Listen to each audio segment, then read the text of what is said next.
नाज़रीन, ख़बरनि जो सिलसिलो जारी रखंदे ख़बर शामिल कंदासीं लाड़काणो मां त लाड़काणो भरिसां सखी शहीद बादशाह जो उर्स मुबारक निहायत अक़ीदत ऐं एतिराम सां मल्हायो वियो। वधीक तफ़सील ॾिसंदासीं अमजद अली तिनो जी हिन रिपोर्ट में। लाड़काणो वेझो सखी शहीद बादशाह जो उर्स मुबारक वॾी अक़ीदत ऐं एतिराम सां मल्हायो वियो।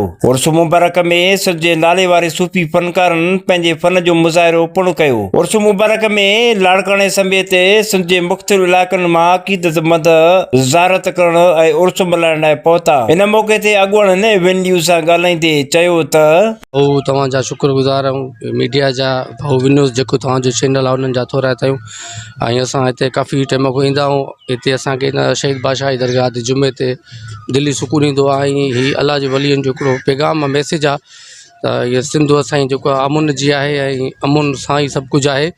जेके मुंहिंजा दोस्त पीढ़ी पिया ॾिसनि था ऐं सभु बुज़ुर्ग मौजूदु आहिनि जेके हिते काफ़ी सालनि खां वठी पांधीड़ा तक़रीबन असांखे सुठो अर्सो थी वियो आहे। असां बचपन खां वठी पांधीड़ा ऐं असांखे उमेदु आहे जेके ॾिसनि था उन्हनि खे हिन तरफ़ मोहबतुनि जो पैगाम आहे। सूफ़ी जेके अलाह जा वली आहिनि उन्हनि हिकिड़ो इंसानियत जो पैगाम ॾिनो आहे। ऐं असां अव्हांखे बि इहो गुज़ारिश कंदासीं अव्हां जी बि वॾी महिरबानी जो अव्हां